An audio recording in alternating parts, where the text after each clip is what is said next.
귀한 특창을 인해서 하나님께 영광을 돌리신 우리 찬양대원들에게 하나님의 축복이 함께하게 되기를 간절히 바랍니다. 우리 성도님들 안녕하십니까? 행복한 안식일입니다. 우리 옆에 계신 분들과 따뜻하게 인사를 좀 나눠보십시오. 행복한 안식일입니다. 하나님의 축복이 함께하기를 간절히 바랍니다. 아멘입니다. 제가 갑자기 앞에 안경을 쓰니까 딴 사람 같아 보입니까? 네. 죄송한데 제가 소위 말하는 노안입니다. 네. 아무리 봐도 글씨가 잘 안 보여가지고 부득불 이렇게 안경을 썼습니다. 아마 훨씬 잘생겨 보일 것 같아요. 네. 네. 하나님께서 예쁘게 보이면 예쁘게 보시면 다 예뻐 보이고요. 별로 안 이뻐 보이게 보이면 안 이뻐 보입니다. 그렇죠? 네. 그래서 말씀 전할 때는 제가 안경을 쓰는 것 여러분들이 좀 이해해 주시면 좋겠습니다. 오늘 안식일 특별히 우리의 마음이 김명호 장로님께서 주님 안에 잠드셔서 마음이 무겁습니다. 유가족과 또 우리 모두에게 하나님의 위로와 소망이 함께하기를 기도합니다.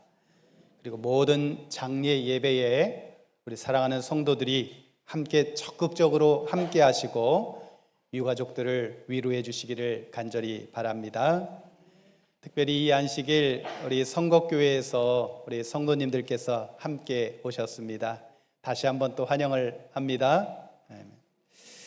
우리 성도님들이 이렇게 성곡교회에서 오셨는데 제 마음속에 히스기야가 이 바벨론 사신들이 왔을 때 하나님의 모습을 보여줘야 하는데 다른 것들을 보여주죠? 그렇죠? 실수를 합니다. 그죠? 온양교회 오셔가지고 다른 것 보지 마시고 예수님을 발견하시게 되기를 간절히 바랍니다. 자, 오늘 오후 3시부터 충청 앞에 주관으로 명품 인생학교 강습회가 우리 온양교회에서 있습니다. 우리 성도님들께서 또 함께 참여하셔서 저희 교회에서 진행하는 귀한 행사이니까 함께 하셔서 유익한 정보를 얻게 되시기를 간절히 바랍니다. 자, 우리 한 주일 동안 여러분 말씀 묵상 많이 잘 하셨습니까? 우리가 이번 한 주일 동안 요셉과 그의 형제들에 관해서 묵상을 하였습니다. 그렇죠? 그리고 요셉과 형들의 이 극적인 재회의 모습을 통해서 우리가 깊은 감동을 받았습니다. 오늘 이 안식일에는 이 형제들과의 재회의 장면 속에서 요셉의 마음 상태가 어떤 마음 상태였는지, 그리고 그 장면, 재회의 장면 속에서 형들은 어떤 마음을 가지고 만나게 되었는지 우리가 그들의 마음 상태를 좀 깊이 좀 한번 살펴보면서 마음을 한번 깊이 비교하면서 생각해 보려고 합니다. 그 말씀 가운데서 우리는 이 오늘 제목처럼 세상의 사람들이 모든 계획을 하고 일들을 인도하는 것 같아 보이는데 요셉의 말처럼 나를 이리로 보낸 분은 누구이시다?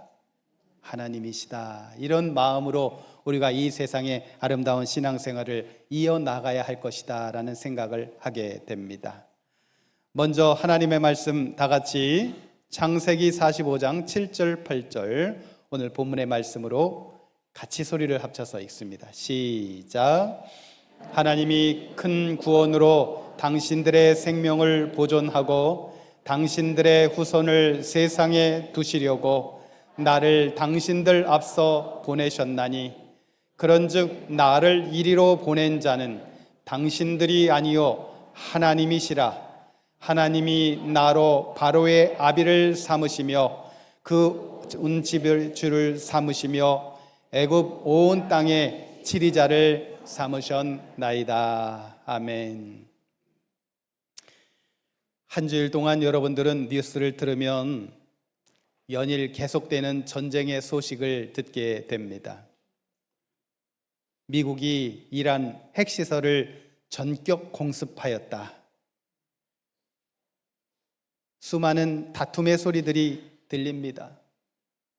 나라들끼리 다투고, 정치하는 상황에서도 다투고, 또 형제들 간에 다투고, 가족들끼리도 다투고, 친한 친구들끼리도 다투고. 여러분, 왜 이 세상은 매일 싸움의 연속일까요? 좀 잘 지내면 안 될까요? 그렇죠? 이 싸우는 그러한 이 세상을 바라보면서 어떻게 하면 안 싸우고 살 수 있을까? 해결책은 무엇일까? 깊이 생각을 해보게 됩니다.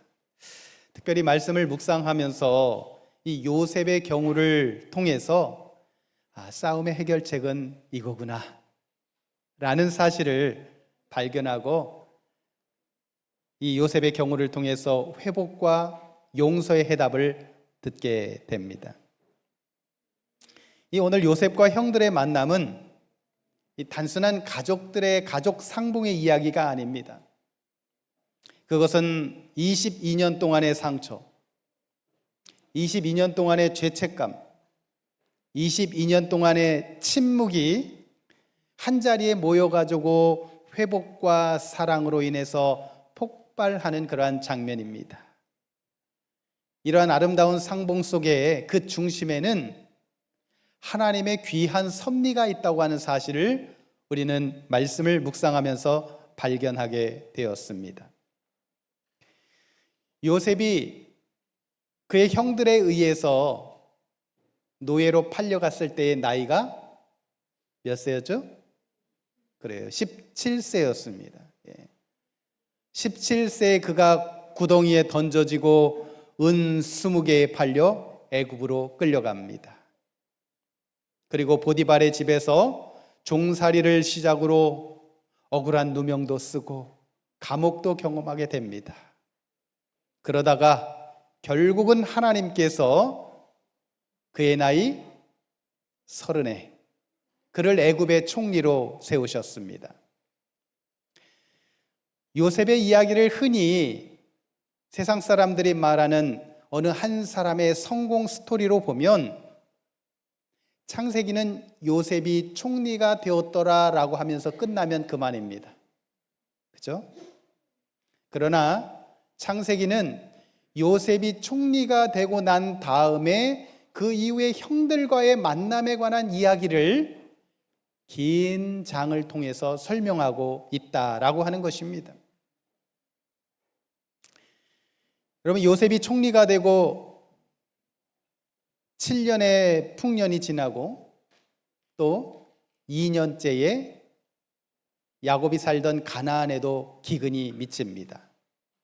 이 야곱의 아들들을 먹을 것을 구하기 위해서 애굽으로 보내지요. 그리고 형들은 총리가 된 요셉 앞에서 엎드리게 됩니다. 17세의 노예로 팔려가서 그들이 애굽의 총리가 된 요셉 앞에 무릎을 꿇고 엎드리는 때 요셉의 나이가 39이었습니다. 정말 운명적으로 요셉과 그 형제들이 만나는 일이 벌어지게 되는데요. 여러분, 이 이야기에서 우리는 귀한 아주 중요한 영적인 교훈을 알게 됩니다. 그것은 뭐냐면 수십 년 전 요셉의 꿈을 통해서 예언되었던 주님의 계획이 마침내 어떻게 되었다? 성취되었다는 것이죠. 요셉의 꿈이 무엇이었습니까? 창세기 37장 7절에 보니까 우리가 밭에서 곡식을 묻더니 내 단은 일어서고 당신들의 단은 내 단을 둘러서서 절하더이다. 이 장면이었어요.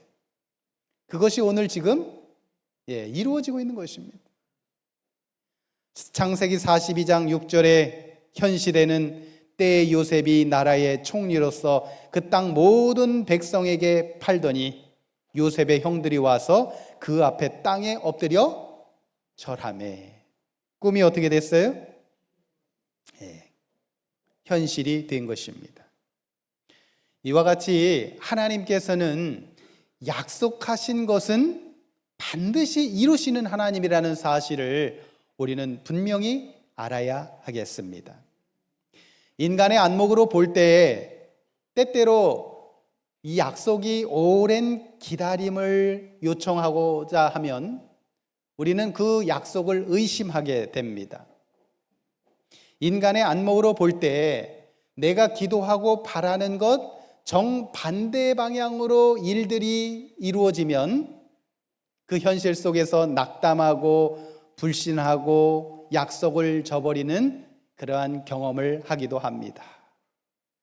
그러나 우리는 요셉의 생애를 통해서 하나님은 어떤 하나님? 반드시 꿈과 계획을 이루시는 신실하신 하나님이라는 사실을 발견하게 됩니다.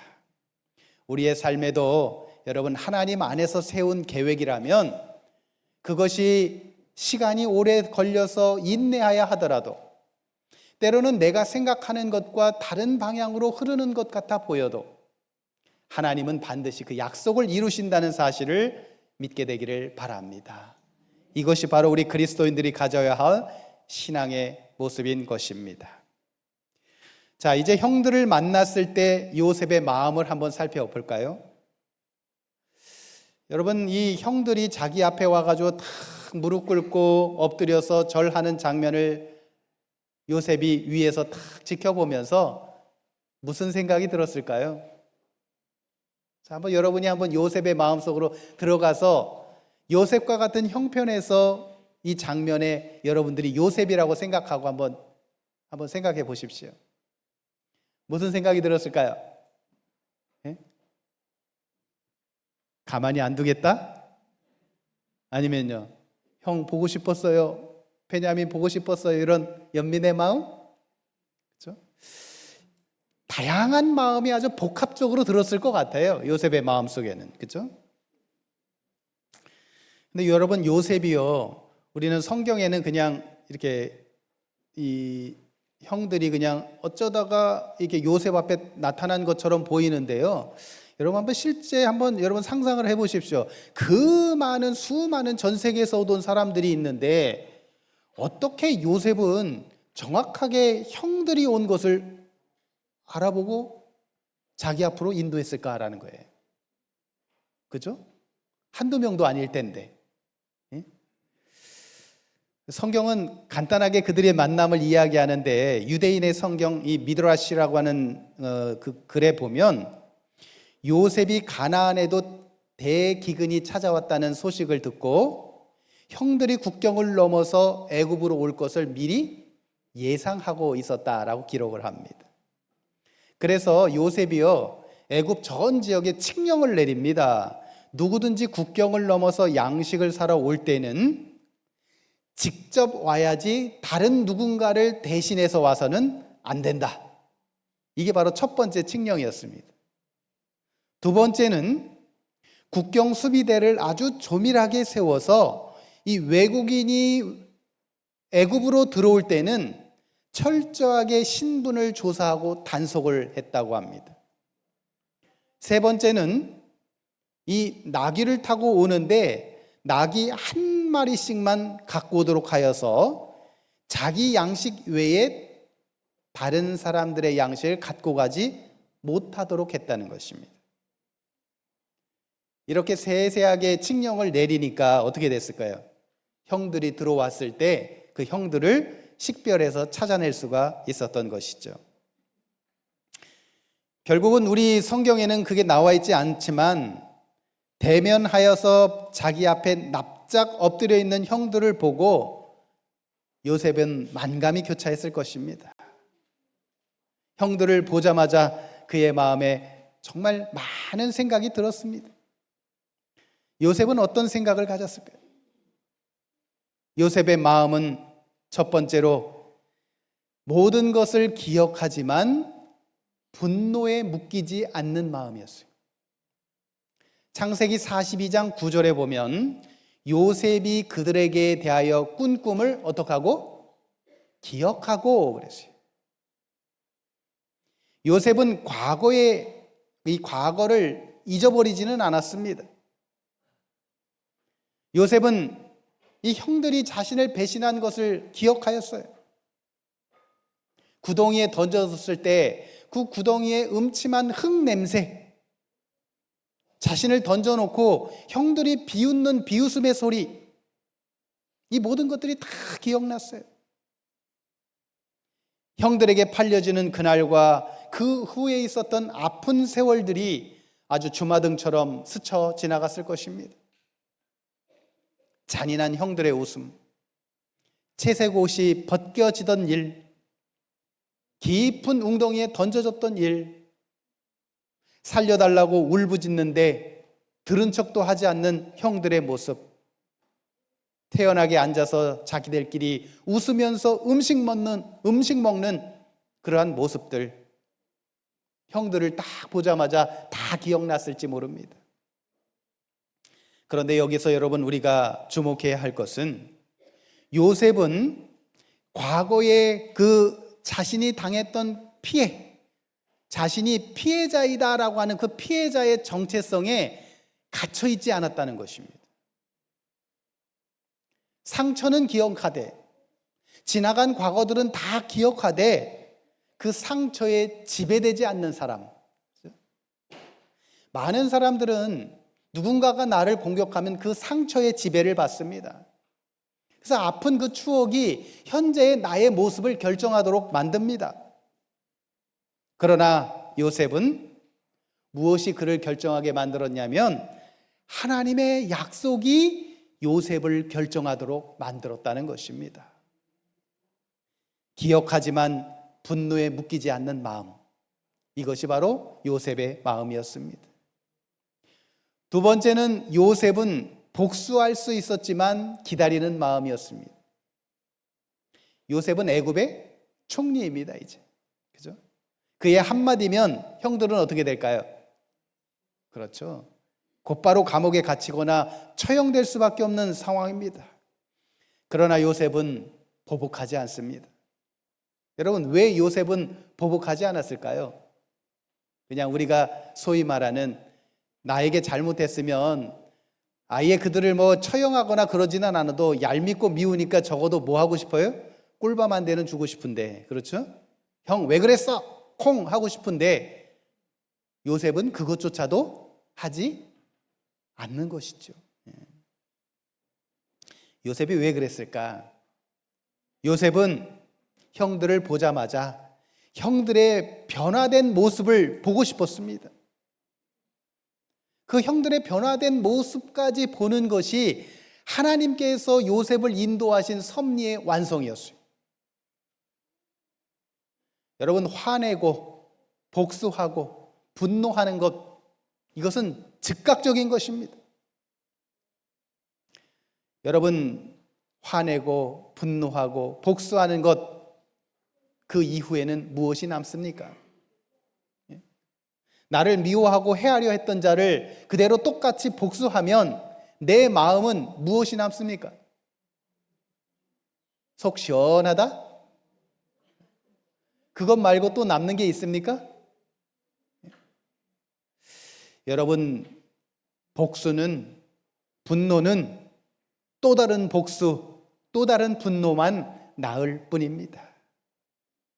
그래서 요셉은 기다리는 것입니다. 기다림은 다른 것입니다. 이 기다린다고 하는 것은 그 사람을 더욱 성숙하게 만들고 하나님 안에서 다시 한번 회복할 수 있게 만드는 놀라운 능력이 있다고 하는 것입니다. 그래서 요셉은 기다리기로 한 것입니다. 세 번째로 요셉의 마음은, 요셉은 여러 번 우는 사람이었어요. 그래서 요셉은 눈물이 많은 사람이었습니다. 예. 잘 울었어요, 요셉은요. 예. 흔히 말하기를 남자는 태어나서 3번 운다고 하죠. 예. 저도 이렇게 따져보니까 전 3번 이상 울었던 것 같은데, 전 남자가 3번 운다고 하는데 첫 번째는 언제 우냐면 태어날 때 운다고 합니다. 이건 어쩔 수 없는 상황이죠. 두 번째는 부모님이 돌아가셨을 때 운다고 합니다. 예. 이 눈물도 의미가 있어요. 세 번째는 나라가 망하면 운다고 합니다. 근데 성경에서 요셉은 몇 번이나 울었을까요? 이 형들과의 만남, 이 장면 속에서 요셉의 눈물에 요셉이 울었더라라는 표현이 몇 번이나 나올까요? 예? 아주 여러 번 나옵니다. 근데 이 창세기에 기록된 요셉이 울었다라고 하는 그 표현들은 다른 게 아니에요. 뭐 태어났을 때, 뭐 부모님이 돌아가셨을 때는 포함되고, 뭐 나라가 망했기 때문에 뭐 이런 울음이 아니에요. 형제들의 사랑과 가족들의 사랑과 그들을 너무너무 사랑하는 마음으로 눈물이 난 것이죠. 그래서 여러분, 이 요셉이 울었다는 기록을 쭉 살펴보니까 한 8번 정도 기록이 되어 있네요. 그죠? 참 잘 울어요. 그죠? 형들이 요셉 앞에서 회개하니까 울어. 베냐민을 보고 감정이 복받쳐서 울어요. 형들에게 자기 자신, 내가 요셉입니다 라고 말하면서 또 울어요. 자기가 제일 사랑하는 동생 베냐민을 이렇게 끌어안다가 또 울어요. 모든 형들과 화해하고 나서 또 울어요. 예. 아버지 야곱을 만나고 또 울어요. 그죠? 형들이 야곱이 죽고 나서 형들이 아이고 아버지 돌아가셨으니 우리를 해하지 마십시오 라고 하니까 또 형들의 모습 보고 또 울어요. 여러분, 이렇게 우는 모습을 통해서 여러분 요셉의 어떤 마음을 여러분들은 읽게 됩니까? 요셉은 권력을 가졌지만 마음이 굳어지지 않은 사람이었던 것이에요. 요셉의 눈물은 대부분 원망 때문이 아니라 무엇 때문에? 사랑과 용서와 가족 때문에 흘리는 눈물이었습니다. 여러분, 상처를 받은 사람은 두 가지의 갈래길에 서 있는 것입니다. 상처를 받았을 때 그 상처로 인해서 냉소적인 사람이 되거나, 하나는 내 인품이 하나님 안에서 더 깊은 사람으로 자라가거나, 이 두 가지의 갈림길에서 서 있는 것입니다. 요셉은 어떤 길을 선택했죠? 그렇죠. 맞아요. 두 번째 길을 선택했습니다. 그러므로 여러분, 이 요셉의 눈물은 약함이 아니라 하나님의 섭리를 깨닫는 자의 감격인 것입니다. 오늘 우리 사랑하는 성도들은 그러한 하나님의 섭리의 마음을 가진 그러한 사람들이 되어야 하는 것입니다. 창세기 45장 5절에 하나님이 생명을 구원하시려고 나를 당신들보다 먼저 보내셨나이다. 여러분, 요셉이 누구 때문에 애굽에 왔어요? 형들 때문에 왔어요? 정말? 네? 누구 때문에 왔어요? 형들은 말하기를 우리가 요셉을 팔았다라고 말합니다. 우리 때문에 요셉이 애굽에 왔다라고 말합니다. 하지만 요셉은 뭐라고 말해요? 하나님이 보내셨다라고 말하는 거예요. 형들이 팔아서 온 게 아니라 하나님이 보내셔서 왔다라고 말하는 것입니다. 똑같은 사건을 보면서 다른 해석을 하고 있는 것이에요. 여러분 기억하십시오. 사람 중심의 해석은 복수를 낳고 하나님의 중심의 해석은 사명을 낳게 되어 있습니다. 요셉은 상처를 사명으로 바꾼 그러한 사람입니다. 하나님의 섭리의 시각을 가진 마음으로 바라보았던 것입니다. 여러분을 지금 이 자리로, 이 예배의 자리로 보낸 자가 바로 하나님이십니다. 우리 성곡교회 성도님들 이곳에 보내신 분이 김효선 목사님이 아니라 하나님이 보내신 거예요. 저를 온양교회로 보내신 분이 충청 앞에 인사이동이 아니라 하나님이 보내신 것이죠. 여러분, 이것이 바로 하나님의 섭리의 시각을 가진 자들의 마음인 것입니다. 우리가 이 땅에 사는 동안 일어나는 많은 일들이 사람 때문에, 누구 때문에 벌어진 것이라고 착각하기 쉬워요. 그러나 여러분 기억하십시오. 그러한 인간이 하는 모든 일 가운데서 하나님께서 섭리하시고 역사하신다는 사실을 여러분은 꼭 기억하시며 사시게 되기를 간절히 바랍니다. 우리는 요셉의 4가지의 마음을 기억해야 됩니다. 어려운 일들을 기억하지만 분노에 묶이지 않는 마음, 복수할 수 있지만 기다릴 줄 아는 마음, 영혼을 위하여 울어줄 줄 아는 마음, 마지막으로 섭리의 시각을 가진 마음을 간직하셔서 우리의 삶을 통하여 하나님께 영광 돌릴 수 있는 우리 모든 성도들이 되시기를 이 시간에 간절히 바랍니다. 반면에 형들의 마음은 어떨까요? 자, 이제 요셉의 마음을 살펴봤으니까 형들의 마음을 한번 살펴봅시다. 여러분, 요셉을 노예로 팔고 난 다음에 이 형들은 모두 다 그 이야기를 함구하였습니다. 심지어는 아버지한테도 우리가 요셉을 팔았습니다라고 하지 않았어요. 그리고 그 잘못들, 그들의 죄악들을 다 자기네끼리 땅에 묻어놓고 무려 22년 동안을 잘 살았습니다. 그렇게 나쁜 짓을 하고 잘만 살고 밥만 잘 먹고, 그렇죠? 가정도 이루고 자녀도 이루고 그렇게 살았습니다. 그런데 여러분, 겉으로는 잘 사는 것 같아 보이지만 그들의 속마음에는 죄책감이 떠나지 않는 것입니다. 그들이 요셉을 만나자마자 처음 하는 말이 뭐였죠? 창세기 42장 20절, 21절, 우리가 아우의 일로 말미암아 범죄하였도다. 이 요셉이 형들에게 너희들은 잘못했다, 너희들은 스파이다 라고 얘기하니까 우리가 요셉을 이렇게 괴롭혔기 때문에 우리가 이런 경험을 당하는구나, 이렇게 생각하는 것입니다. 22년이라고는 세월이 지나도 그들 마음 가운데 없어지지 않는 것이 바로 뭐예요? 죄책감입니다. 죄책감. 여러분, 죄는 묻혀지지 않는 것 같아요. 당장은 가려질 수 있고 덮을 수 있지만 이 죄는 기회가 나면 점점 올라오는 것입니다. 그래서 우리 주변에 보면 학폭 사건이나 미투 사건이나 당장은 덮어 보여서 문제 없는 것 같아 보여요. 그러다가 언제 나타나요? 결정적일 때 이렇게 나타나는 모습을 보면 죄는 감춰지지 않는 것입니다. 그런데 여러분, 반대로 우리가 깊이 생각해 보면 이 야곱의 형들에게 닥쳐왔던 이 흉년이라고 하는 것은 단순한 경제 위기가 아니라 그 흉년 때문에 결국 뭐가 드러났어요? 그들의 죄가 드러났어요. 그들의 양심을 하나님께서 깨워 놓으셨다는 것입니다. 여러분, 생각해 보십시오. 흉년이 없었더라면 이 형들이 요셉에 대한 죄를 회개할 기회가 있었을까요? 그렇죠? 아마 평생 죽을 때까지 어떻게 했을 것 같아요? 묻어놓고 그렇게 끝났을 것입니다.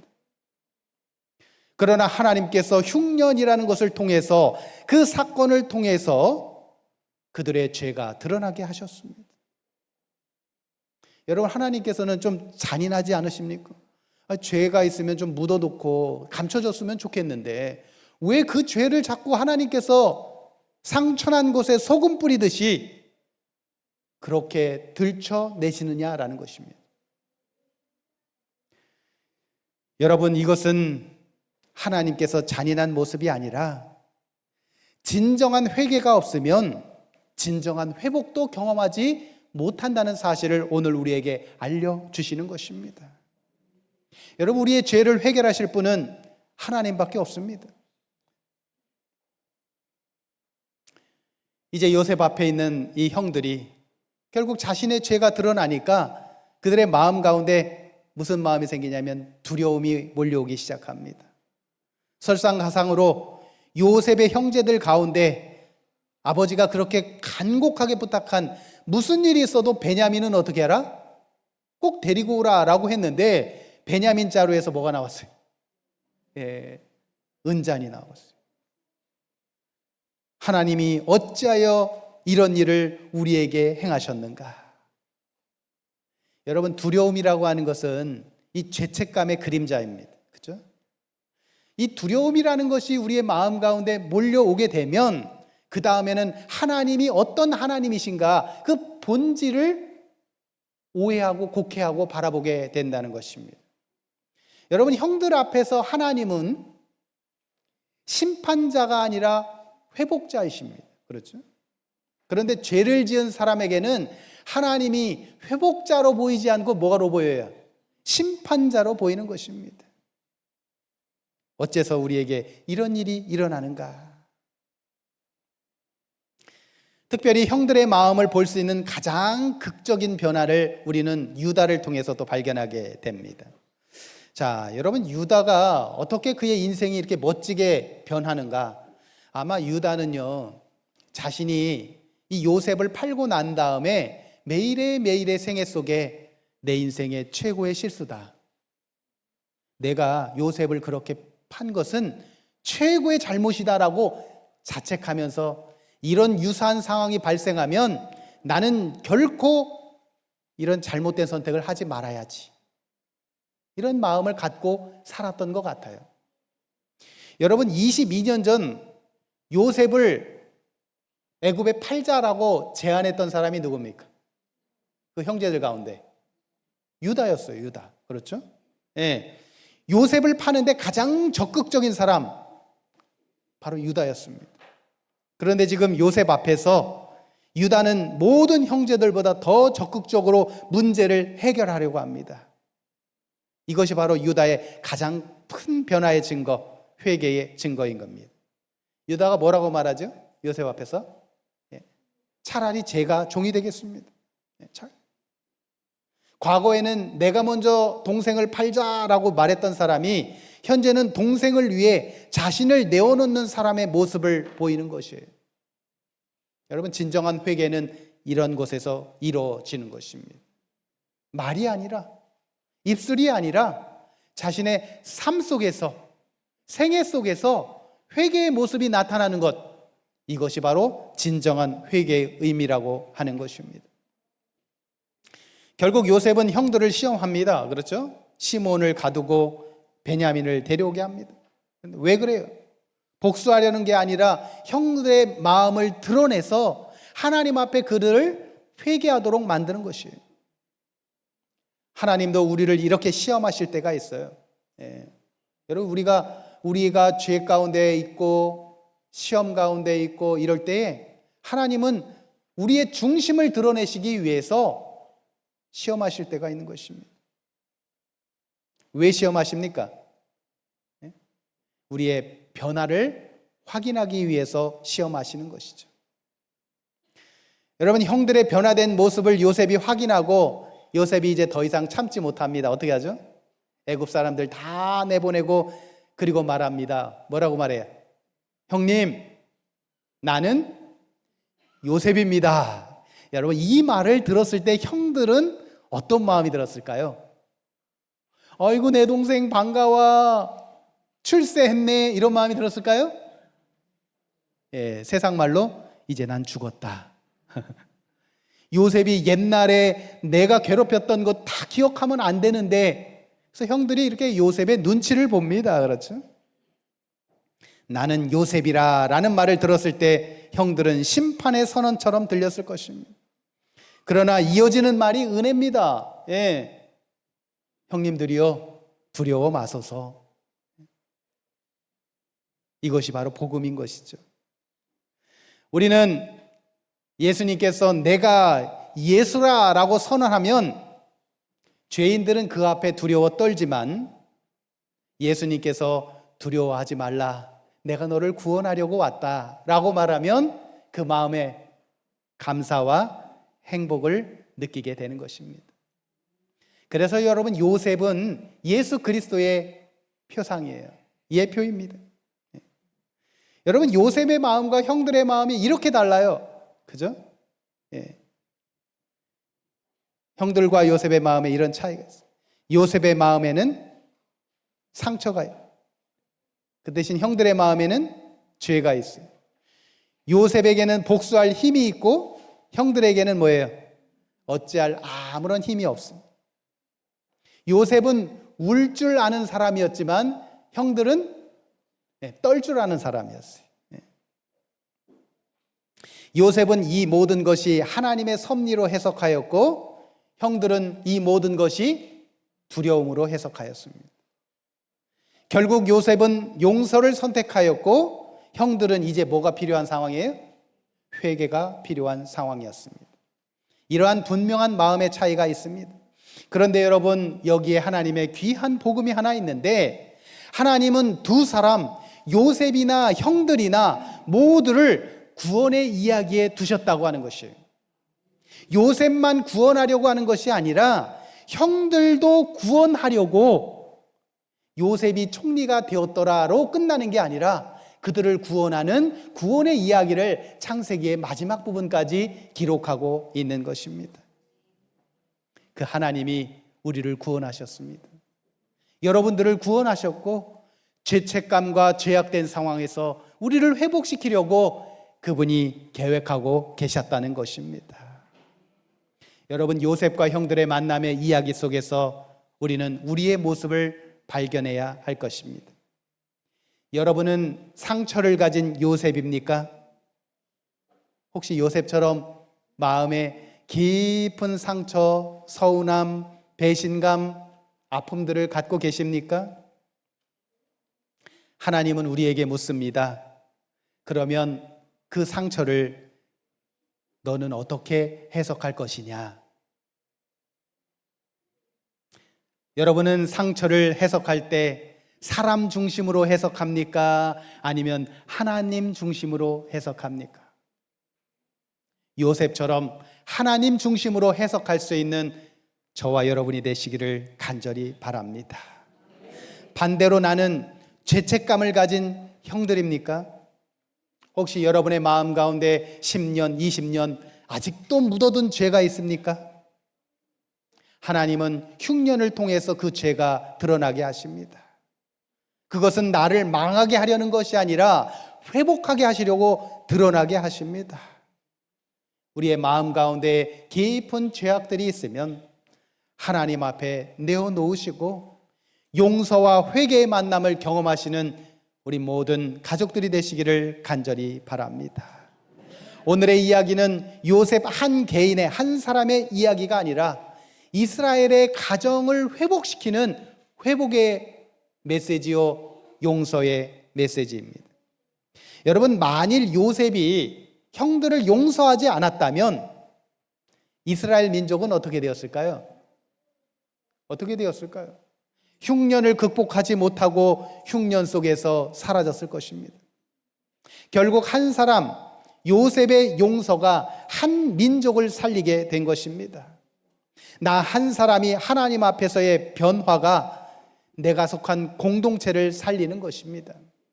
여러분, 한 사람의 믿음, 우리가 하나님 앞에 내가 신실하게 사는 그 삶, 그것이 온양교회를 살리고 우리 재림교회를 살리는 것입니다. 오늘 본문 성경절을 다시 한번 묵상합니다. 하나님이 큰 구원으로 당신들의 생명을 보존하고 당신들의 후손을 세상에 두시려고 나를 당신들 앞서 보내셨나니 그런즉 나를 이리로 보낸 자는 당신들이 아니요 하나님이시라. 여러분, 이 말 가운데 요셉의 마음이 보이십니까? 하나님의 마음이 보이십니까? 우리가 어떻게 살아야 할지 우리의 앞길이 보이십니까? 성령께서 여러분의 마음속에 음성으로 말씀하실 때 그 음성을 듣는 여러분이 되기를 간절히 바랍니다. 오늘 요셉과 형들의 만남에는 깊은 영적인 의미가 들어 있습니다.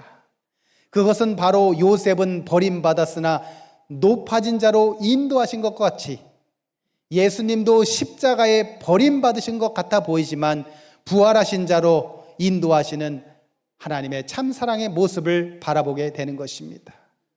요셉은 형들을 살렸고 예수님은 우리를 살리셨어요. 우리가 요셉의 형들처럼 죄인 되었을 때 예수님께서 말씀하십니다. 두려워하지 말라. 인자가 온 것은 잃어버린 자를 찾아 구원하려 함이니라. 예수님의 이 땅에 오신 목적이 바로 구원임을 밝히는 복된 말씀인 것입니다. 저는 이제 말씀을 마치면서 오늘 안식일 우리는 요셉과 형들의 만남에 관한 모습을 살펴보았습니다. 만남 속에서 하나님께서 함께 하시며 그 만남은 불편한 만남이 아니라 행복의 만남으로 해피엔딩으로 끝났습니다. 요셉의 눈물은 복수의 눈물이 아니라 하나님의 섭리를 바라본 사람의 눈물이었습니다. 형들의 두려움은 멸망으로 끝나지 않고 회개로 이어졌습니다.